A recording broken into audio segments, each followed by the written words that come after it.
Should have invited Ping Ping Ho. Oh yes! Yes! Oh, what? Thunder Oh my Bluff God. Valley. How did you know? All right. It's beforehand, didn't you? No idea.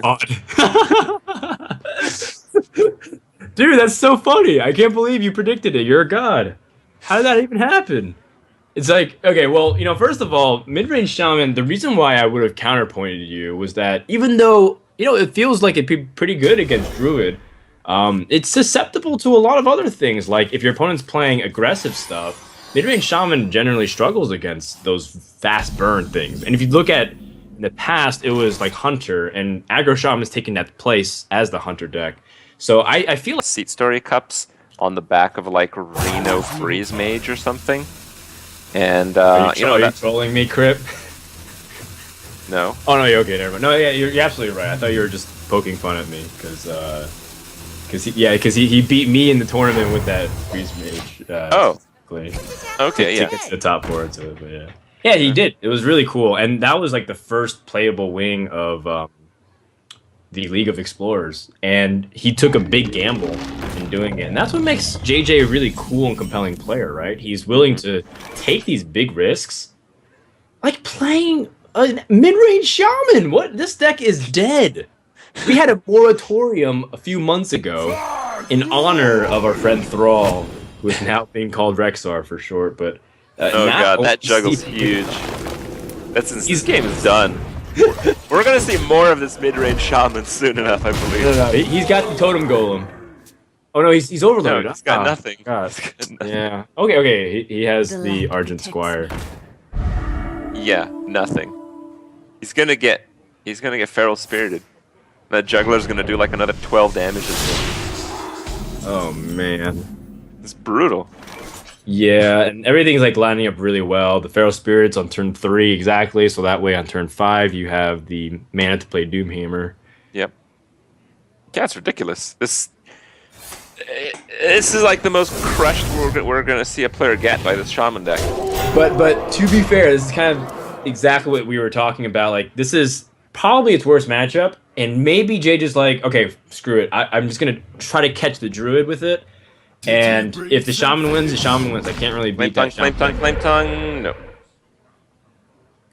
I don't know if Flame Tongue actually would even save him much. Oh, it would. Unless he picks up Lightning Storm. Oh, that's a pretty reasonable card. Okay.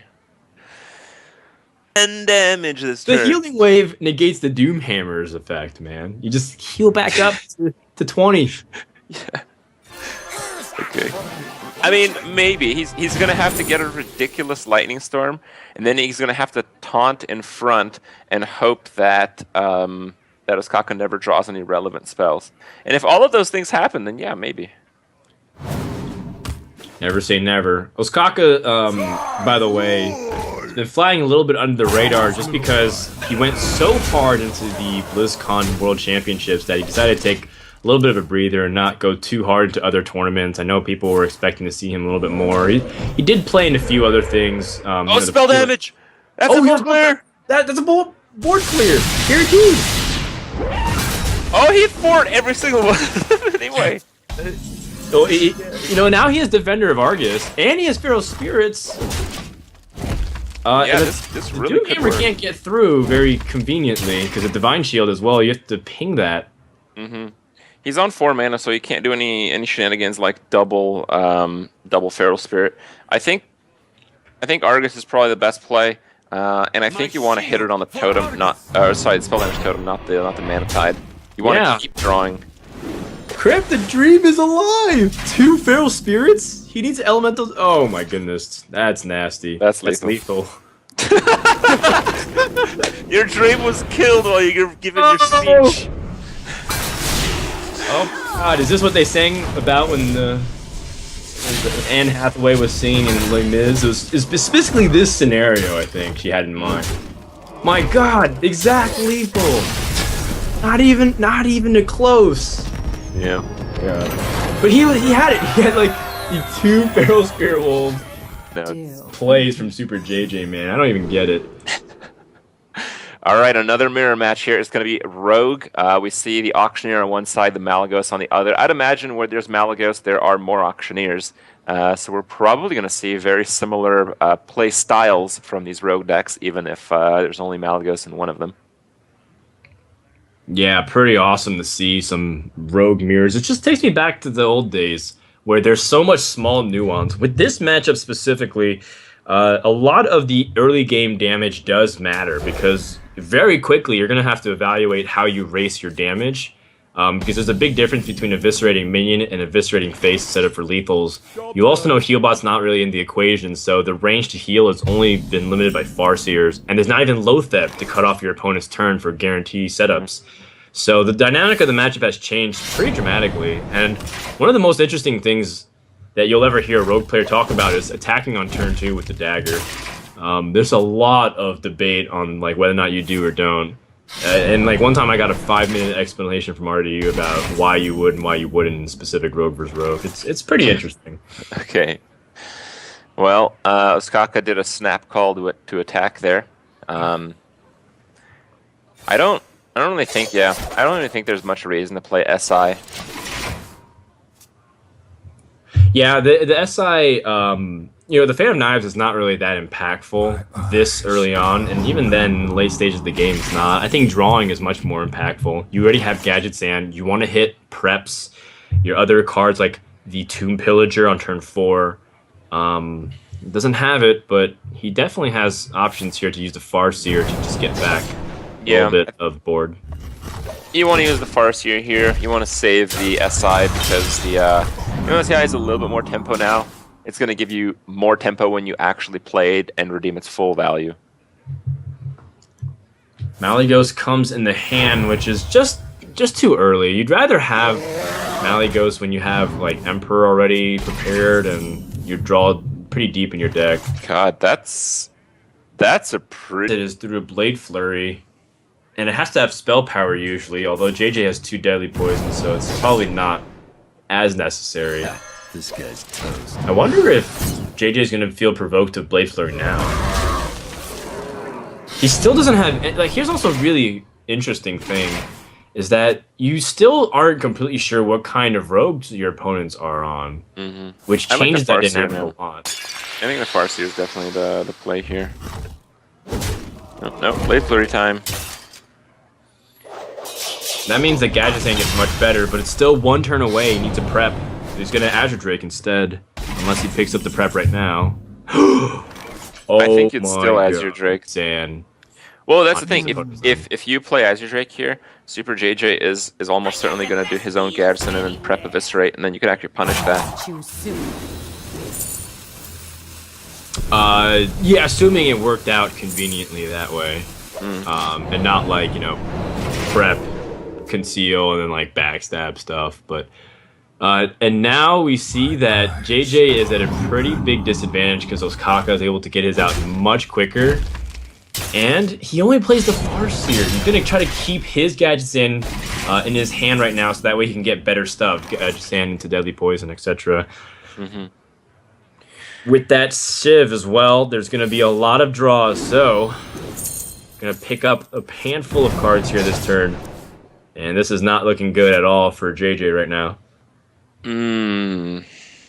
Let's make it convenient to play other spells, or even Van Cleave if you want to just load up 6/6. Like if you drew a second Gadget stand, for example, it would give you expanded options.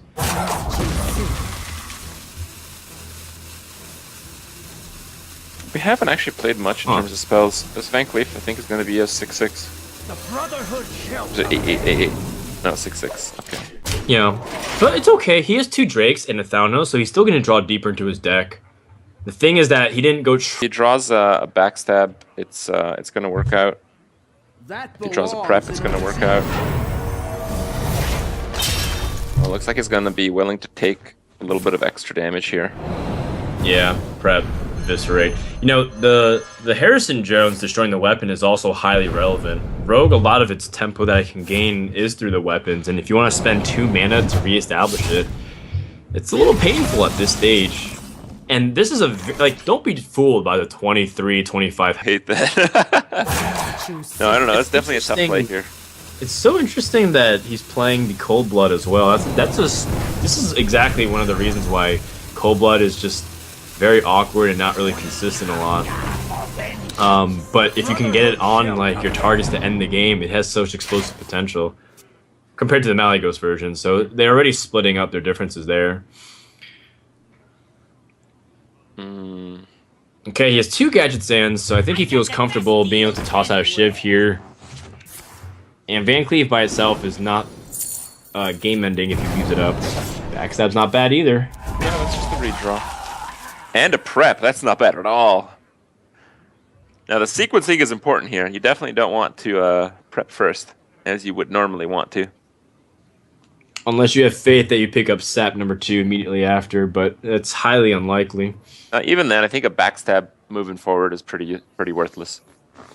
So many options. Might be. I mean, sometimes if you can draw out the sap, you can just Malygos and then trading into the Gadget Sand. I think the damage that you're trying to race with your opponent right now is not relevant, because 19 is still just as high as 30. Oh, no, there it is. That's the second sap. It's Cold Blood time. Oh man, he's going super aggressive. Oh my goodness. So he's gonna try to end the game here, but if a second sap is found of some capacity. Oh, Malygos backstab, exactly what you mentioned, does deal with it perfectly well. And Ostkaka is gonna have to win the game on the spot, and that's gonna be hard to do. He doesn't have a sap anymore. Yeah, exactly. He might be able to. I just don't really see it. But it's Rogue, man. Like, I'm sure there's some way here. Yeah, Azure Drake still could pick up something. What if he just whipped out Sabotage out of nowhere, just completely wrecked him? SuperJJ would be super salty. Okay, so he's gonna try to just go all in and race him, but you gotta heal here, I think. Oh. Malygos preemptively getting onto the board. There's no damage yet, though. But yeah, there's gonna be a few draws here. Yeah, at least 2 off the deadly poison, the prep. One flurry is just going to rock his world. Oh my god. Man. With an added bonus of maybe even picking up Eviscerate and doing 9 damage there, which would be lethal. Oh, no spell though. Oh, he's so close! Alright, well, how much damage does Ostkaka have? He has 4? Oh my god! He's got it! Wow, what a draw! The world champ pulls out when he needs it the most. Oh man, JJ is not going to be happy about that one. He got Malygos for an entire turn. Yeah, his draws were terrible off that auctioneer. Like three mid-range minion draws.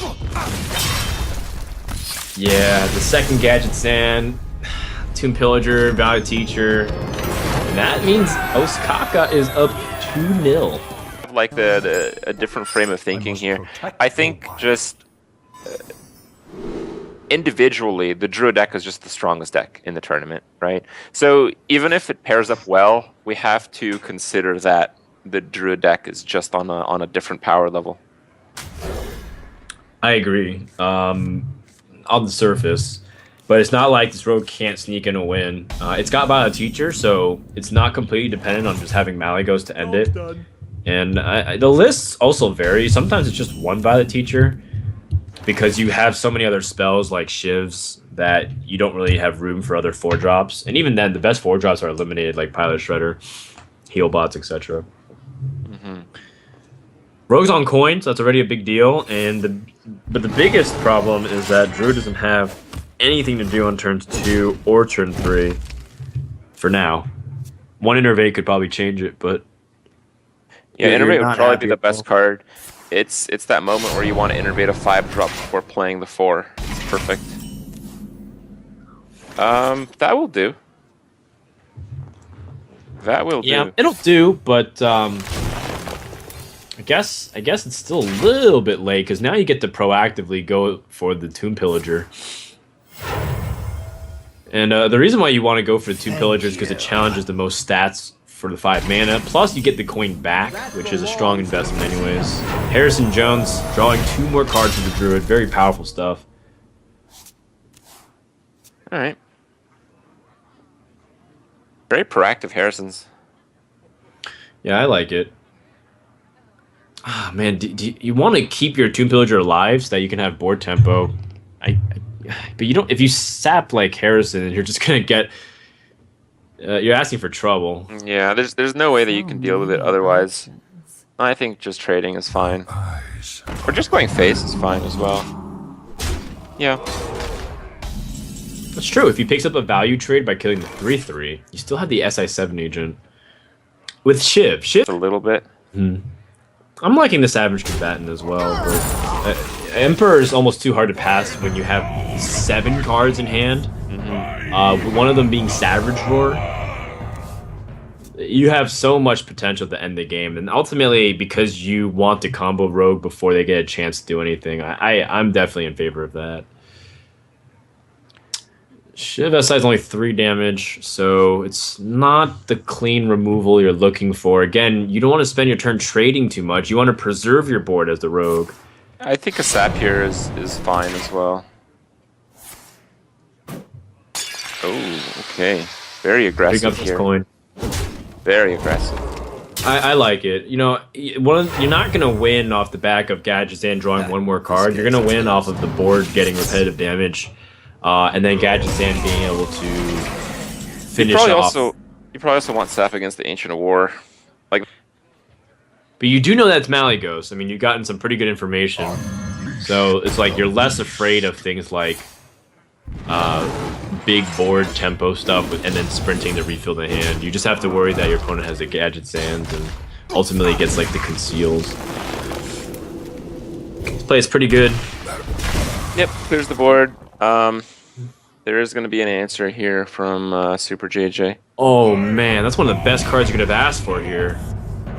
Because he didn't really have very good play this turn otherwise, and now he gets 1 mana Shiv. Shiv has been unnerfed, Crip. Nerf. So many of these rogue cards have been nerfed. Like Backstab, Shiv, SI7. Was it permanent Zero, stealth? I think it was 0 mana for sure. You think it was 0 mana maybe I'm permanent wrong. stealth? Oh, jeez. I thought it was 0 mana 1-turn stealth. Yeah. I really like this play. I like going face because he doesn't have heal bots. There's no ways you can really stop him from doing double Druid Claw charge. Or even Savage Combatant, Hero Power, Druid Claw, so he can conserve his burst if he needs to. But right now, JJ is on a 1 turn to win. And with 1 mana remaining, I don't really see what he can do. Or sorry, 2 mana remaining after the Gadgetzan. He's got a Shiv face, but it's looking likely like it's the end of the series.